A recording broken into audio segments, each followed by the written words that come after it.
I feel like it's really important for me to share my story.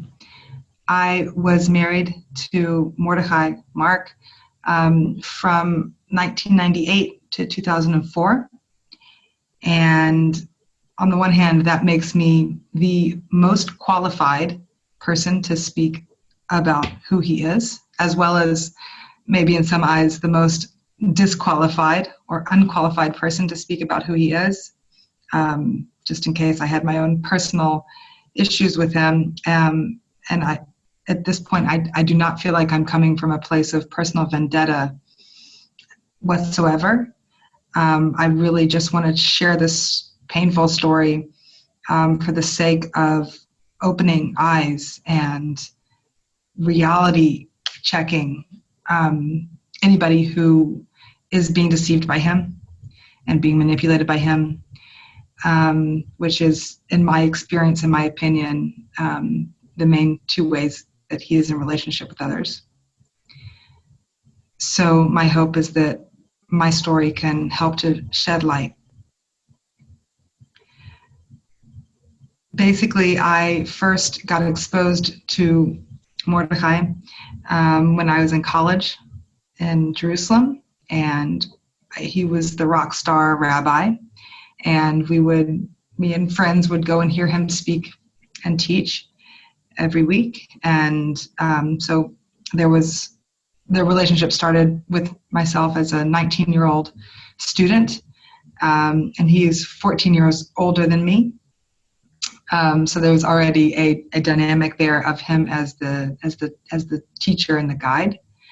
When I finished college, I came back to Israel, and we started dating, and very quickly got engaged, and got married within 8 months of our first date.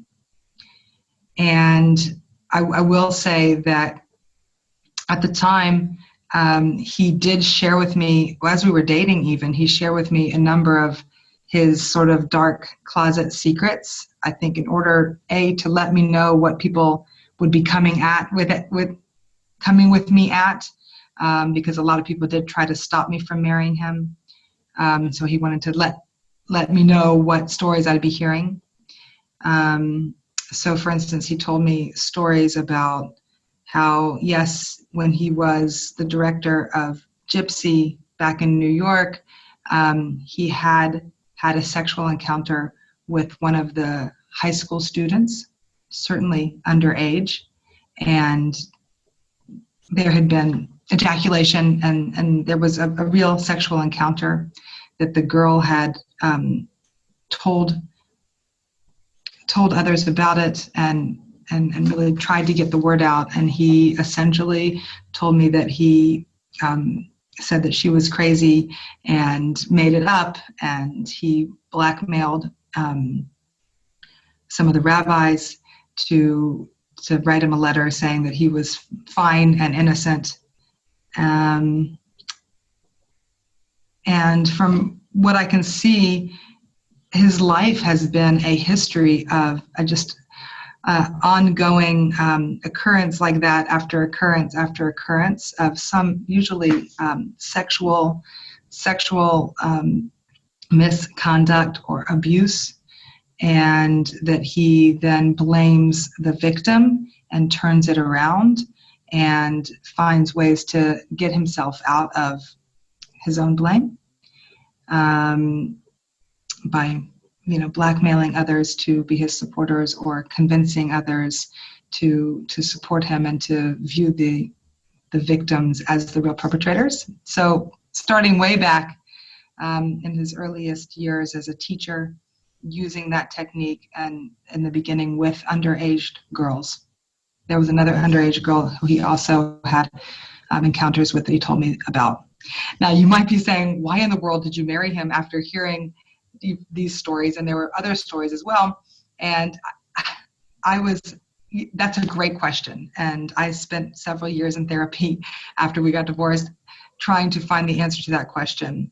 At the time, and at this point I was in my early 20s, and I was newly turned on to Judaism and Jewish wisdom and Jewish observance. And there was a big idea of tshuva, of return and repentance where everybody can do tshuva, and everybody should be given the chance to do tshuva, and wow, he's really repented for this, and this idea of sort of embracing the person after they've sinned and come back after their sin was something I held as an ideal, as a religious ideal, as a spiritual ideal. And I also believed that, wow, I have the ability, through my love, I have the ability to help him and change him and heal him. So my attraction was very much built on a desire to heal him. And so those stories did not scare me away, as I wish now they would have. There were other stories. There were stories, basically, he told me his history up to that point, and that was, decades ago. And the history was of going from one job to another, one leadership position to another, and basically having affairs or sexual misconducts of some sort, and either getting fired or having a scandal sort of brim up to the surface, which he puts down quickly and then moves on to the next place before the full-blown scandal. So that happened in New York with Gypsy. Then he moved down to Boca Raton, Florida, and the same thing. He was a rabbi there, and he told me about an affair that he had with Fern Weissman, some older woman that he had an affair with at that time as well, that then leaked into the community, and he had to leave that position. And that's when he chose to come to Israel. Mind you, that was him having affairs with while he was married to his second wife. So I was his third wife.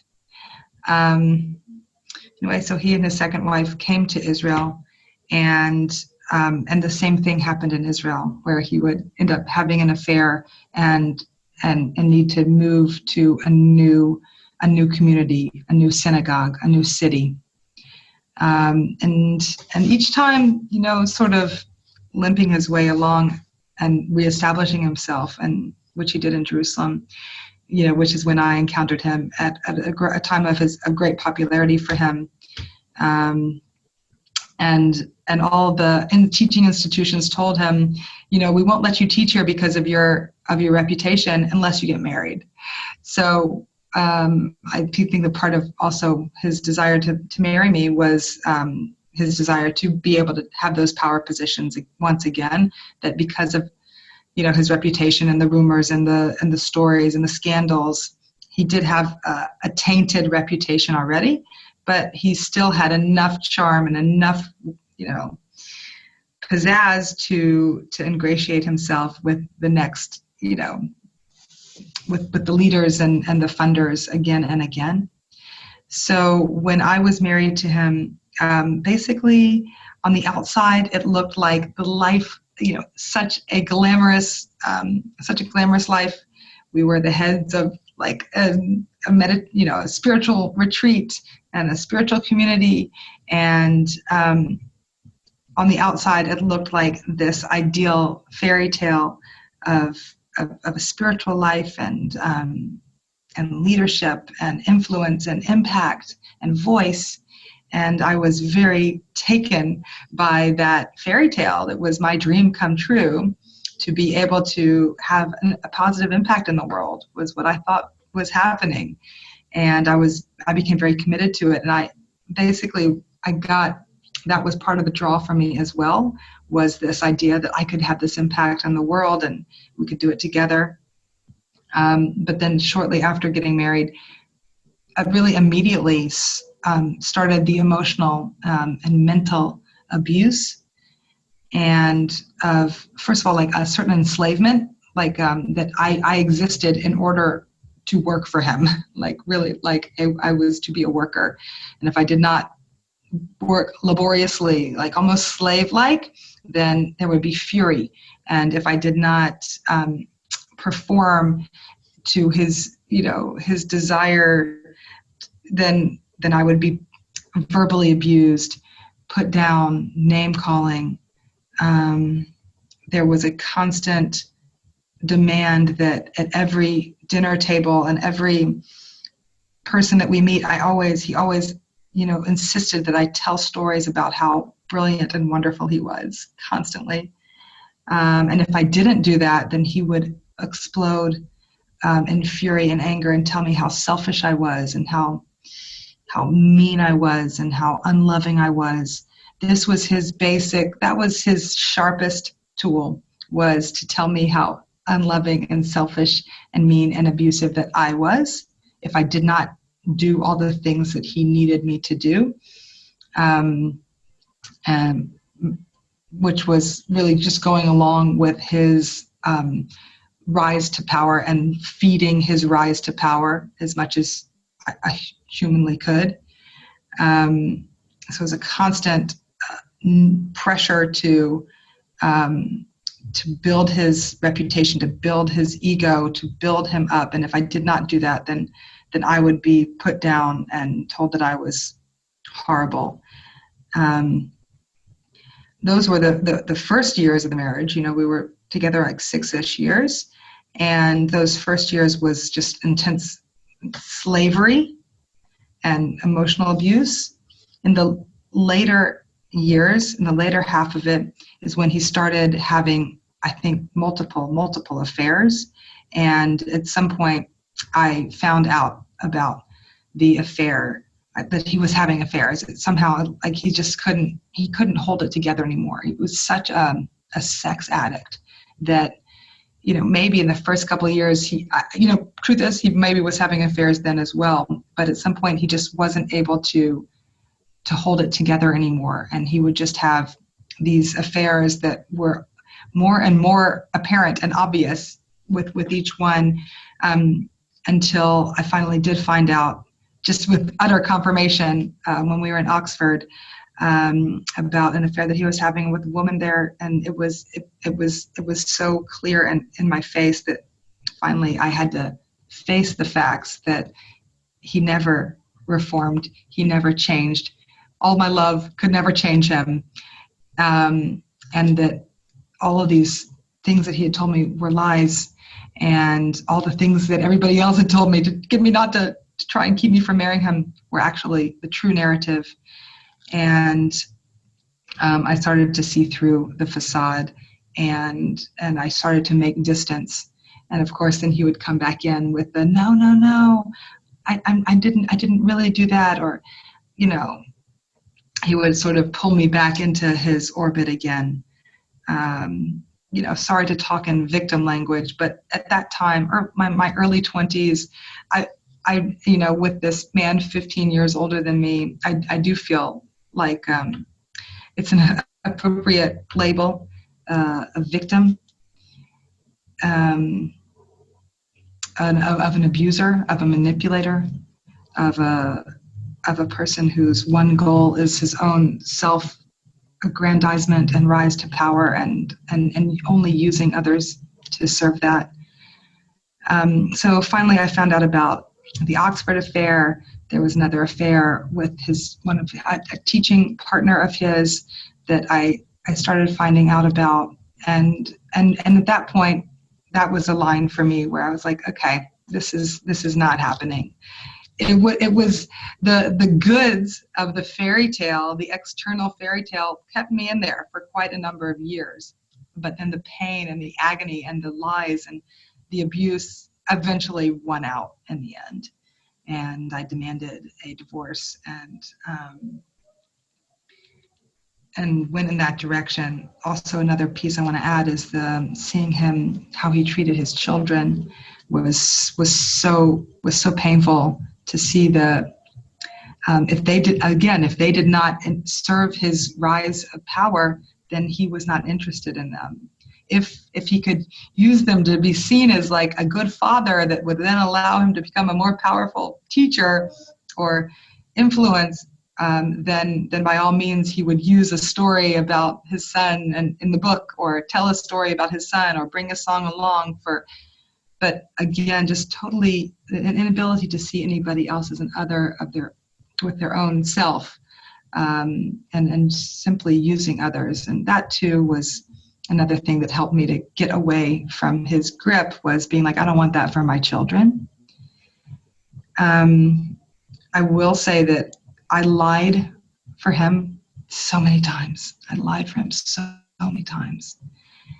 I covered up for him so many times. After we got divorced, even, there was in 2004, there was a new scandal that broke. There was a big article that came out by Gary Rosenblatt, and pointing out like his latest misconduct in the Jewish world, and he begged me to hide the fact that we were divorced because it would just destroy him and destroy everything that he had worked to build and that we had worked so hard to build. So for the sake of the work that we had done in building our spiritual community in Israel, I did shut up about our divorce, and I pretended to be married to him still for almost a year.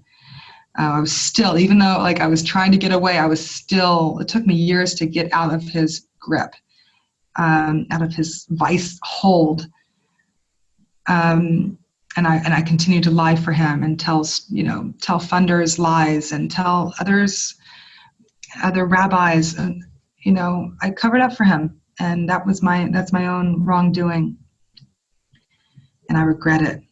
And I don't want to do it again, and that's why I'm sharing this testimonial right now, is because he's been able to hurt people, and which is just so horrific.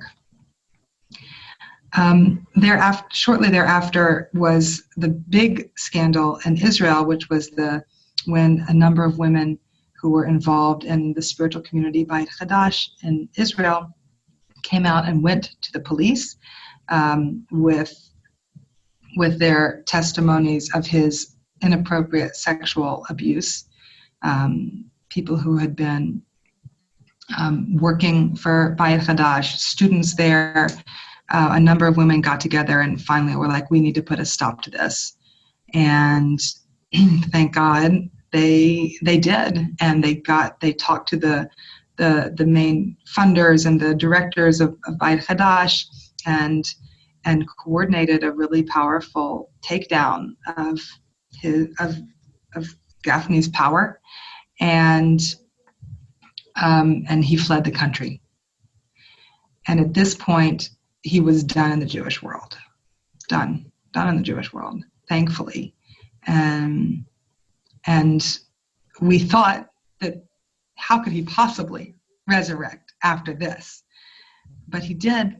And he moved on to other worlds, to the integral world, and to other spiritual, non-Jewish spiritual worlds, and created the same scene that he had done time and time again. He recreated it in those yards, and the time has come to stop him from continuing his rampant sexual abuse, misconduct, manipulations, lies, abuse. It's just enough. There's so much evidence. There's so many, this string of places that he has abandoned and left behind and been fired from and getting kicked out of, and the scandals upon scandals upon scandals just need to be taken for the true factual evidence that they are, that this man is sick, deeply sick, and a danger to innocent, goodness loving people everywhere, because he basically takes your goodness and he uses it against you. And he's a danger. And I really pray that my testimonial can help that to be seen. Of course, there's so many other stories that I could tell, like him telling me stories of on Rosh Hashanah when he was growing up as a yeshiva student, Rosh Hashanah day, the holiest day of the year, he would go to a prostitute on Rosh Hashanah day. Just these stories that just encapsulate the brokenness of inside of him, the huge sexual addiction and brokenness inside of him that then he ends up hurting others through as well. So after I left him, I went and became a I studied psychology, clinical psychology, became a psychotherapist myself, and all the while really being fueled to go and do that work because of seeing, oh my God, how did I end up in this situation, married to this person? What kind of blindness, allowed me? What is my own childhood baggage that allowed me to end up at that train station?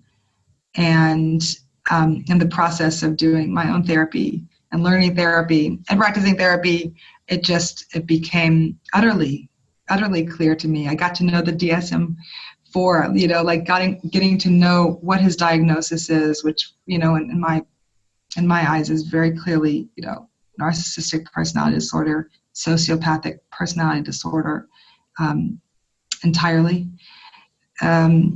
Getting those labels and that understanding that what I had been through is typical to somebody with these mental illnesses, has been healing for me. And those labels are appropriate here and helpful here.